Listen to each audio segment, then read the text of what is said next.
All right, hello everyone. You're just going to see my hands and some different things that I have for today.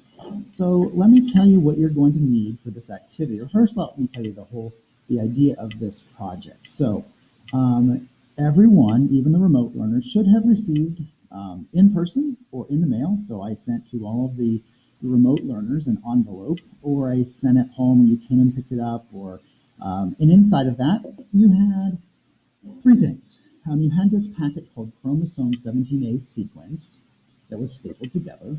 You also have this, it's a front and back actually, and so it's this sheet that one of them looks like this and the back side looks like this.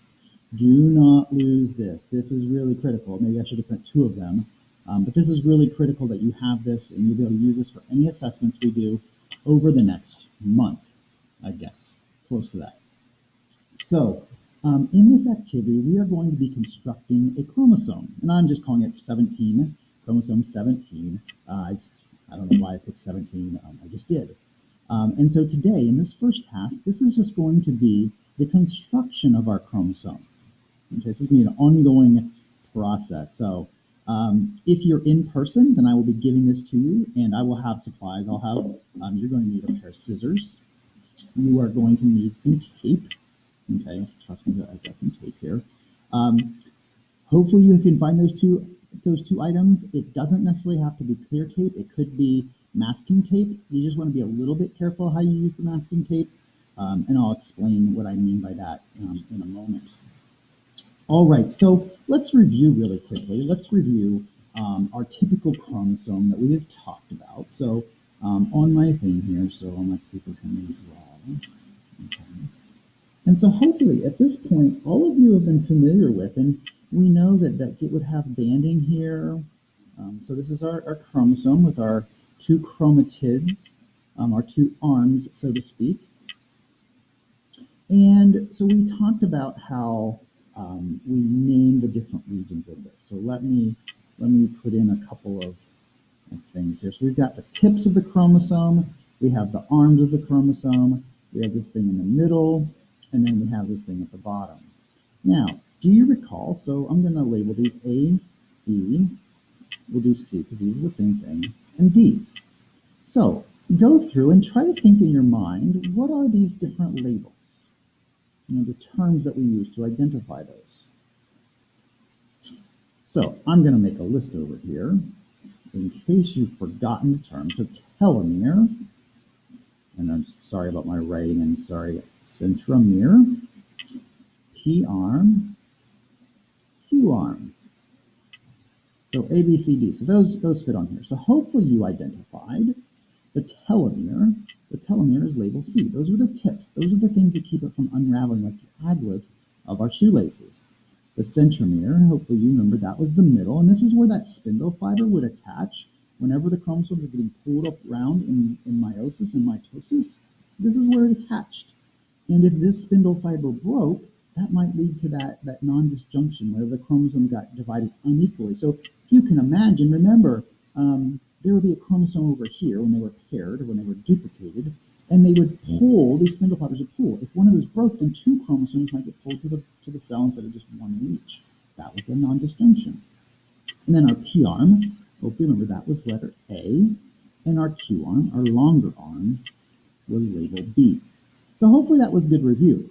So in today's activity, and this is one that I've created, and hopefully you'll find it to be useful. We're going to bring everything together from our DNA profiling to our the fingerprinting that we had done to our the label of a gene. Remember how we had a gene, and remember how we said that segment of there was like exons so there were exons and introns, and there was a terminator at the end of the gene, and there was a start, there was an operator, and then there was a promoter.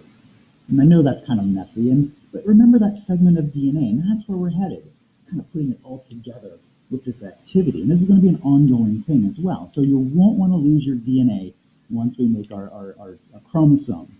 There will be a little bit of math, I warn you, but if you can multiply anything by 3, you will be good. And you can count to like, I don't know, a couple hundred. Yes, it's a very long piece of DNA, although it's much shorter than millions of letters they would really be. All right, so that was pretty good review of our segments here, of our DNA. Remember, this is all raveled in. So, we think about our DNA, it had that double helix. Now, we're not going to be able to make a double helix, although you might be able to take your DNA like twisted, I guess. But remember, we had A's, and who are A's partners? So when we talk about these nucleotides, these chemicals in the inside, they matched up with T. And what were other two letters? Hopefully you said to yourself, C and G. Those are always partners. All right, so we are ready to begin construction. So let me explain how we're going to construct this. First thing you have to realize is that these numbers along the side are very important. Do you see where it says 1 and 2 and 3 and 4? Uh-oh, that's upside down. That's okay. 5, 6, 7, those are critical. Don't cut those off yet, or ever, for that matter, ever, for that matter. All right, so what we want to do, I've got my scissors here, and I'm going to cut off the staple. Okay, so be careful. We don't want to cut any of our DNA, so I'm just cutting off the staple really carefully. And now what we want to do is we're going to cut these into strips. I want the strips to be pretty equal.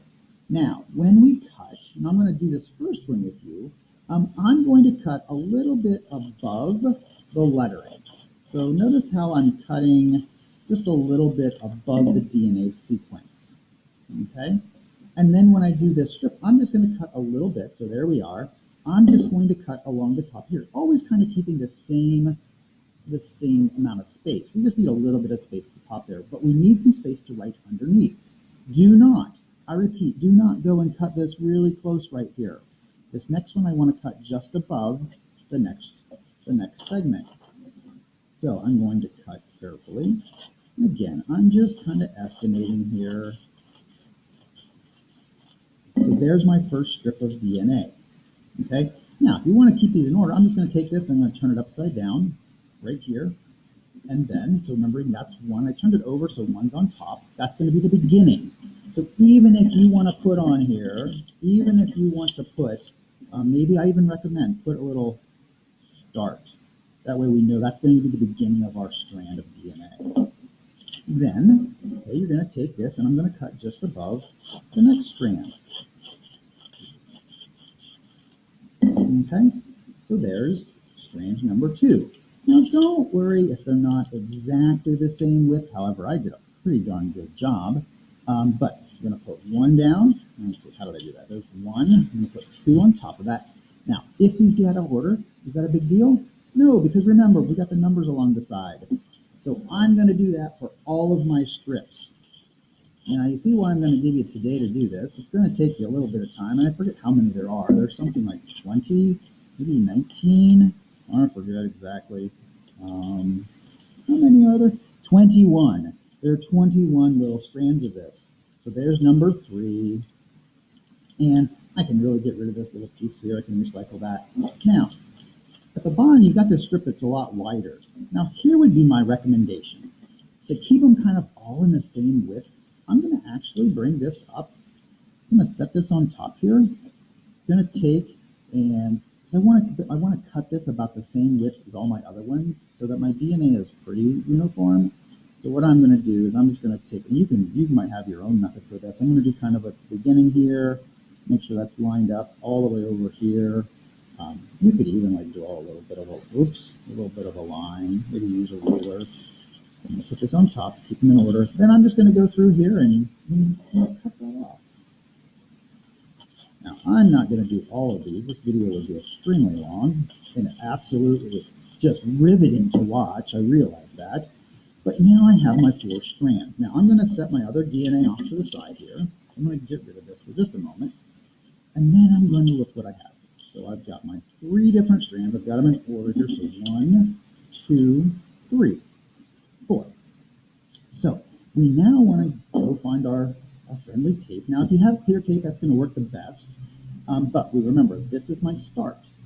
So what I'm going to do is I'm going to put this right up here. Now, if you want to trim this off just a little bit, maybe I do that. Maybe I'm going to trim that off. But I want to make sure that whenever I put this on top, whenever I put that on top, okay, that I do leave a little bit of space. Notice how my letters are in threes. Those are called triplets.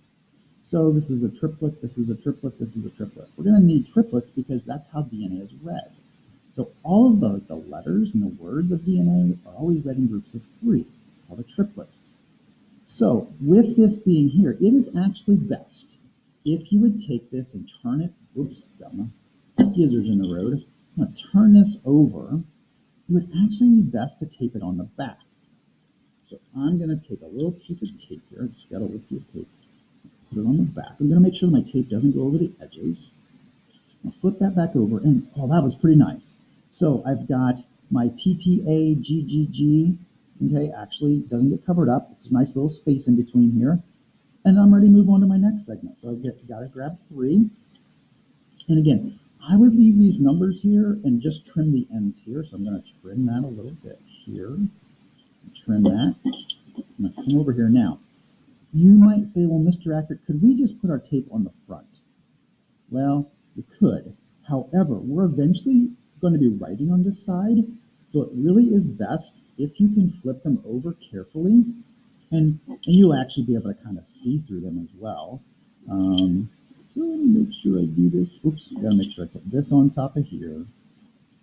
So again, make sure your number's still there. Oops, I really messed that one up. Nope, I'm good. I'm gonna do this. Put it on the end there.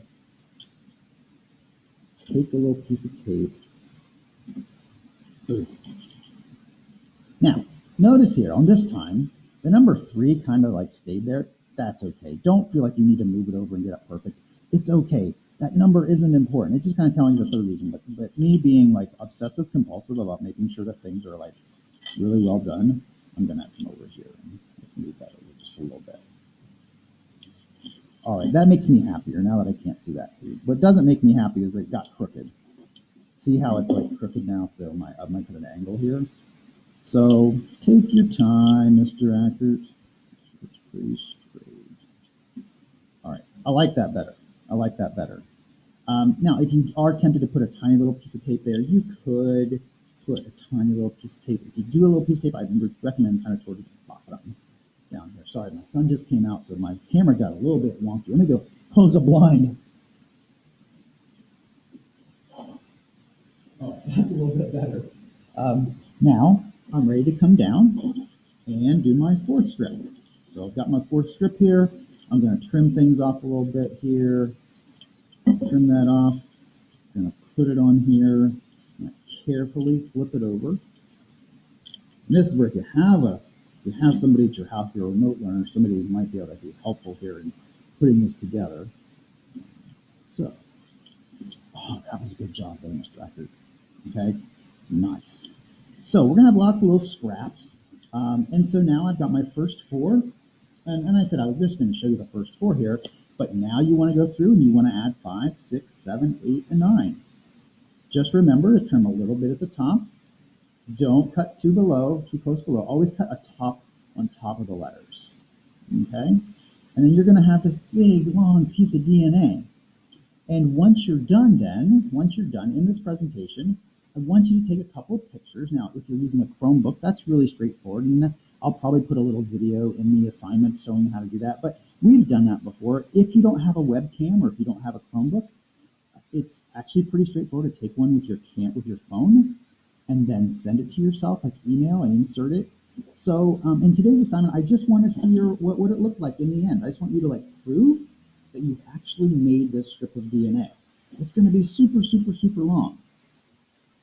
Okay, so that's the task for today, is just to make your DNA. Be very careful. It's going to be helpful if it's nice and straight, everything kind of lined up. And don't worry if you don't get an exact like little spacing here like I did. I'm a professional geneticist, and I've done this activity before, so I had a little bit of practice. So just don't get things mixed up. Do not, I repeat, do not cut the letters off in front. The reason being is if you cut that letter off, and you switch these, you have no idea which one's which. And it's really critical that your DNA is going to match mine, so we'll all get kind of the same answers and it will work out in the end and you won't be frustrated. All right, so that is this activity. We will then in our next part, we're actually going to talk about in your DNA strand that you have this big long strand of DNA. We actually, there are going to be, there are telomeres, there's a centromere, and it has two arms. But that's for us to talk about in the next part of the lesson. So for today, please just construct your DNA. Take a picture, insert it into the presentation. Make sure that I can tell that you've done the entire thing, however that might be. That might mean taking like a picture at the beginning, at the end, however you want to do it, just so that I can see you've done the whole thing. Maybe you want to like stretch it across your room and take one big picture. However you can prove to me that you've put the whole thing together, that will be your ticket to being complete. All right. Email me if you have questions, if you're a remote learner. If you are an in-person learner, you're doing this on Monday. I should also say that no. I should say that folks that are remote learners, I was told, the post office told me, guaranteed, that these things would arrive by Monday. So if you're seeing this Monday morning and the mail hasn't come to your house yet, then you won't have gotten it, but you're looking for this big envelope that has some things inside. So if you don't get to this today, if it doesn't come in the mail today, then don't get too excited. Sometimes the post office can be a little bit behind, but they did assure me that by Tuesday it should be there, even if it's being sent out of state. Now, if by chance you do not receive it today or tomorrow, and you would actually be able to go on to the DNA profiling, the next activity, you would be able to move on to that Tuesday before you've done this. Please shoot me an email if you don't receive this by Tuesday, like after the mail Tuesday. I will then either take one to your house or we'll make some sort of an arrangement. Okay? So please make your DNA strand today, take a photo, upload it, and that'll be today's activity. All right, thanks so much.